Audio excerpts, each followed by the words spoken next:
Putri Salju dan Kurcaci yang berjalan dalam tidur. Pada satu masa, pada sebuah negeri nan jauh, Putri Salju, Pangeran Antoine, dan 7 kurcaci hidup bersama dalam sebuah kastil megah. Satu hari, si cantik Putri Salju pergi ke kebun kastil. Para kurcaci biasanya merawat dan memangkas tanaman di kebun. Namun, pagi itu ia tidak melihat mereka. Putri Salju bertanya-tanya ada di mana mereka. Tulung, Dungu, Pemalu, kalian di mana? Tahu mereka tidak di luar, ia memeriksa ruangan mereka di kastil. Dibukanya pintu sedikit, namun ia tidak melihat siapapun di antara mereka. Ia mulai khawatir. Kemana mereka? Mengapa tak memberitahuku? Mereka tidak tahu aku akan khawatir. Putri Salju kembali ke kastil. Dicarinya para kurcaci kemana-mana, namun tak menemukan mereka. Sehari sebelumnya, para kurcaci berkunjung ke rumah lama mereka. Mereka tak memberitahu Putri Salju karena ingin memberi kejutan berupa bunga yang cantik. Mereka membersihkan halaman dan menemukan bunga oranye cantik di kebun. Lalu mereka beranjak untuk kembali ke kastil. Di jalan, mereka mendekati kapal mereka di sungai. Semua naik ke kapal dan menyeberang sungai dengan mudah. Namun, begitu turun dari kapal, kau tahu siapa yang mereka lihat? Itu Dankov, asisten si Ratu Jahat Hela. Ia berdiri dengan sebotol air di tangan. Oh tidak, itu Dankov. Halo para kurcaci mungil yang manis. Tolong jangan halangi kami, Dankov. Ya, lihat, kami bertujuh, sedangkan kamu sendirian. Kau tak akan mampu mengalahkan kami. Iya, tenang saja. Aku tak akan melukai kalian. Aku hanya menawari kalian air. Kalian tampak haus. Tidak perlu, kami tidak minum air. Hei pemarah, jangan terlalu cepat mengambil keputusan. Lihat, si pemalu dan pemalas tampak kehausan. Tapi dia... Terima kasih, Dankov. Air akan sangat berguna. Dankov menyerahkan botol air ke tangan si ulung. Dan para kurcaci satu persatu meminum air itu. Dankov mulai tertawa. Tawanya sangat keras sampai ia terjatuh. Jika ia tertawa lebih lama lagi, dia bisa pingsan. Aku penasaran. Apa yang lucu, Dankov? Kenapa kau tertawa seperti itu? Ya, rencana Ratuku Hela berjalan lancar. Kurcaci tak menyadari bahwa ada kekuatan sihir dalam air itu. Dan tiba-tiba mereka jatuh tertidur. Dankov mendekat lalu menaburkan debu ajaib ke arah mereka. Mereka semua berdiri dan mulai berjalan meskipun masih tertidur.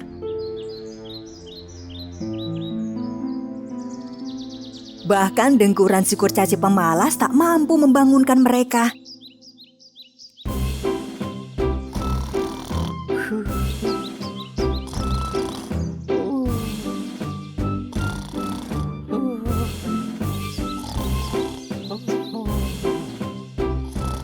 Benar, ke arah sini. Ayolah. Ayo kurcaci gemuk, jorok, dan pemalas. Ayolah. Sementara para kurcaci patuh mengikuti Dankov, Putri Salju mengamati jejak kaki 7 kurcaci di kebun. Jejak 7 kurcaci. Jika ku ikuti jejak kaki ini, mungkin aku bisa menemukan mereka. Lalu Putri Salju mengikuti jejak itu. Sementara itu, Hela yang jahat diam-diam mengawasi sang putri melalui bola kacanya. Kau terjebak perangkapku lagi, Putri Salju. Kau takkan kulepaskan sebelum kuhancurkan kecantikanmu. Sekarang terhempaslah dalam perangkapku demi menolong kawan-kawan terkasihmu. 7 kurcaci tiba di Gua Hela dan ditempatkan di sudut goa. Di luar, Putri Salju mengikuti jejak kaki menuju ke hutan dan menyadari bahwa arah menuntunnya menuju Gua Hela. Semestinya sudah bisa kutebak, Hela punya rencana jahat lagi. Apa yang dilakukannya pada sahabat-sahabat kecilku? Aku harus cari tahu dan menghentikannya. Ketika Putri Salju mendekati Gua Hela, sesosok peri tiba-tiba muncul di belakangnya. Wah, peri! Sulit dipercaya. Peri itu tak mampu berbicara pada Putri Salju, tapi memberinya sebuah seruling ajaib. Tapi aku tidak tahu cara meniup seruling. Sang putri pada awalnya tidak mengerti apa guna seruling itu. Si peri membuat lingkaran ajaib seputar Putri Salju untuk melindunginya dari mantra jahat Hela.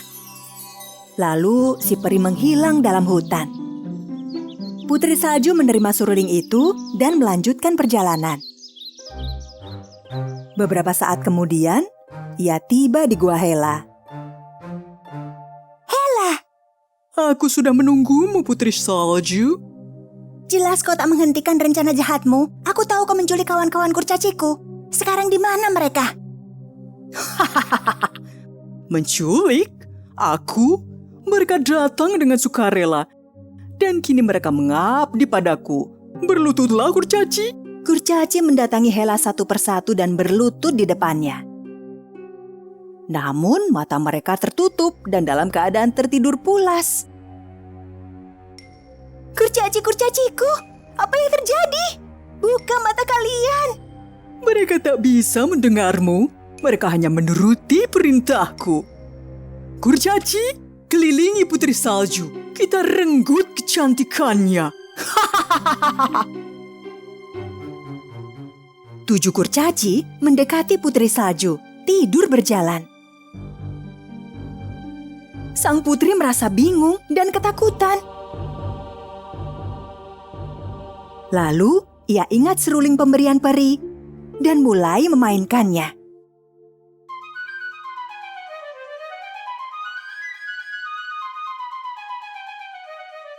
Suara yang keluar dari seruling ajaib itu membuat para kurcaci terbangun.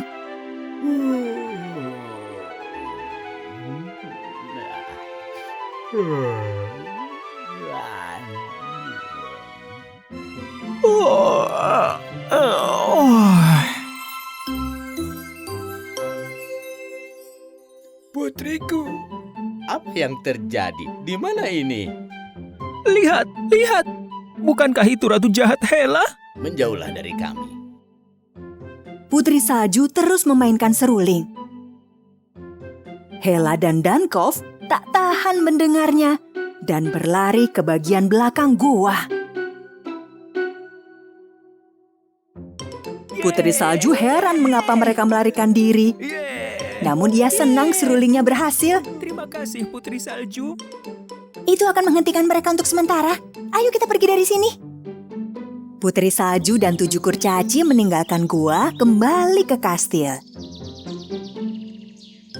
Para kurcaci merasa bahagia bisa kembali ke kastil.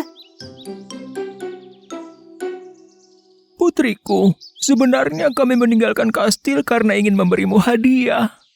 Bunga istimewa ini hanya tumbuh di kebun rumah kami yang lama, dan kami ingin memberinya untukmu. Indah sekali. Terima kasih. Tapi kalian membahayakan diri sendiri. Lain waktu, jangan meninggalkan kastil tanpa memberitahu. Karena Hela bebas berkeliaran, kita harus saling menjaga. Sementara itu, Hela dan Dankov pulih dari dampak kekuatan suara seruling ajaib. Bagaimana ku tahu kalau seruling itu punya kekuatan yang dahsyat? Suara serulingnya buruk, Yang Mulia. Tapi lagu yang dimainkan bagus. Diam, Dankov! Seruling itu sebenarnya diciptakan dari lagu-lagu persahabatan dan kebajikan. Sehingga ia mampu mengatasi mantra jahat karena Putri Salju dan 7 kurcaci memiliki hubungan persahabatan yang erat. Mereka yang buruk dalam hubungan persahabatan akan membenci suara seruling itu karena mereka tak memahami arti cinta dan persahabatan.